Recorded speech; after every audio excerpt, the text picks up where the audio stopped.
Hey guys, welcome back to the Genstead. I'm Mary, and I just want to take a few minutes and show you what I've done.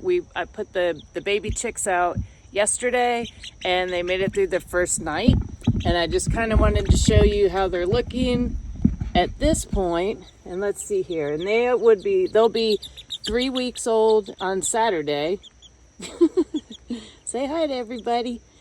And so these I hatched in the incubator, and they've all done really, really well. Let me see if I can get this set up so we can see everything.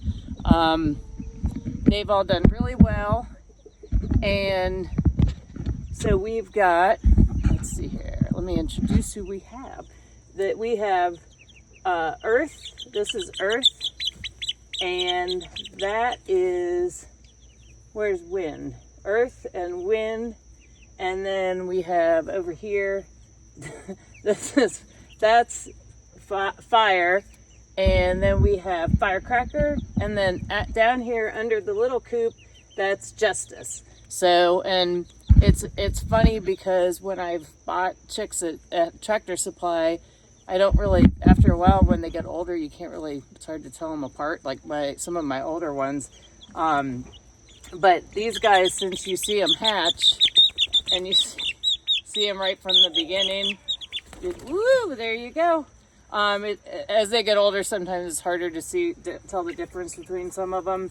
But as you can see, they're little. The other ones I put out, they were about this size, and they've done really well. I was really glad this morning when I let them out, we didn't have any issues because they are outside, and even though we have fencing around, you never know. This is not Fort Knox.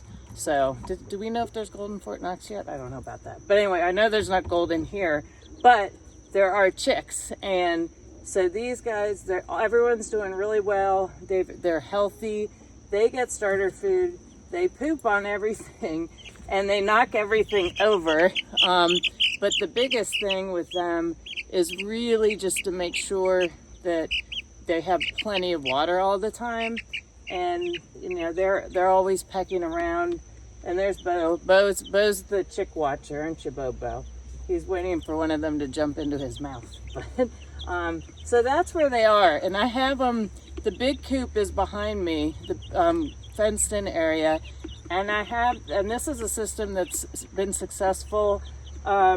This is my second round of, I guess this would be my third round of introducing little ones with the older hens. This is my second batch of chicks that we've hatched out of the incubator, which has been really amazing. I was chasing Rocky. So, but they're at kind of that goofy looking stage right now remember when they were teeny tiny, they were really cute and fuzzy. And now their kind of feathers are going all over the place, aren't they? Aren't you? So, this coop, my brother got me actually, and it's little, but it has worked fantastic. And actually once these guys get big enough and then they go in with the older chickens, I moved the fence away, and everyone always wants to hang out in the little coop my brother got me from Ollie's. So we've kind of moved it into different pieces and parts. But as you can see, what I'm going to do is I'm going to step out. Let me pause for a sec. All right, so what I wanted to do is show you what we've done and how we separate the chicks from all the others. And I'll kind of give you scan around to the coop area. And no, it's not an Instagram magical place. I'm not looking for best in show. My biggest thing is really we've been resourceful with how we put things together and making sure everything is clean and everyone's healthy.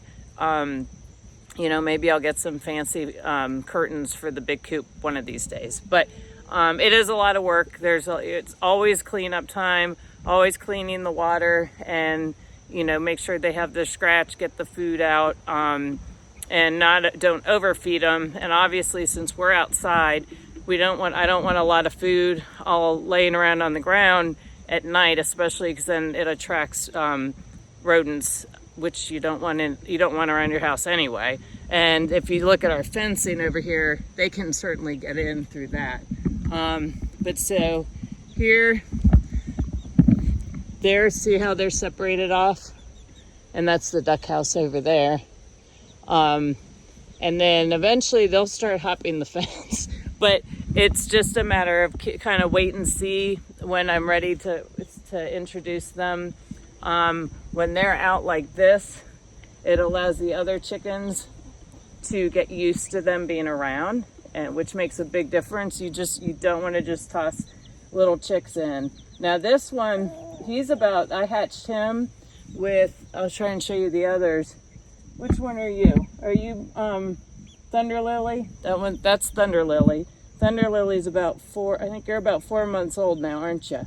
And you look just like Rocky. So, and then we have Boom Chicka Boom over here, that's a rooster.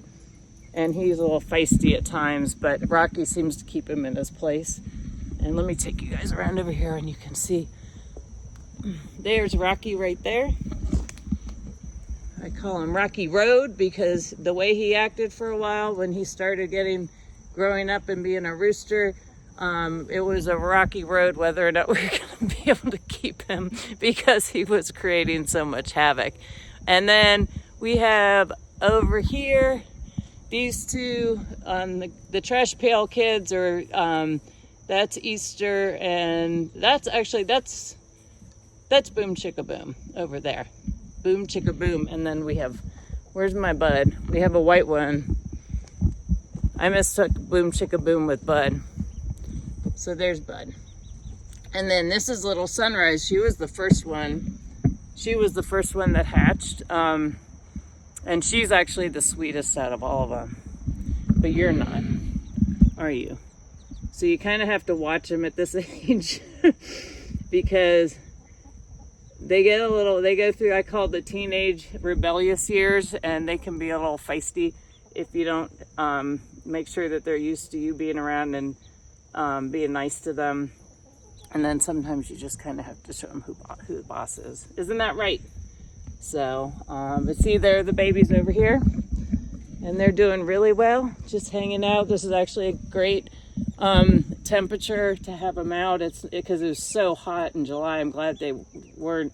So I had kept them inside even until yesterday, and so and then we've had a nice cool down. I was waiting to make sure the storm was moving past us, and so I figured it was good timing, and so far so good. So with these guys, they get starter feed and water, and you know, some people ask, well, why do you have chickens? Why don't you just go to the grocery store and you can buy eggs? And well, have you seen the latest story about, was it radioactive shrimp being sold at Walmart of all, well, not of all places, I'm not that surprised, but how dangerous is that they're selling radioactive shrimp? So you have to be that concerned about what you're buying at the grocery store. So I know where my eggs come from, and you just started laying, didn't you? Yes, you did. They're about 4 months. This one's about 4 months old, as I said. So we know where our eggs come from. I know what I feed my chicks and my ducks. And it's, you know, it's nice to know that we can be sustainable in that area. I don't harvest our chickens, and that isn't something that I want to do, unless I absolutely would have to. But I prefer to just take care of them, and they provide, and I keep them until they get older. So, but they've been fun. You know, there's always. It's never dull here, and then I've got some of the older gals are the ones that came in when I got Rocky. So, but Rocky's the rooster that fertilized all the eggs that produced these guys. So it's pretty amazing, isn't it? But anyway, hope you found this helpful and interesting, and I hope you have a wonderful day, and I look forward to talking to you again soon.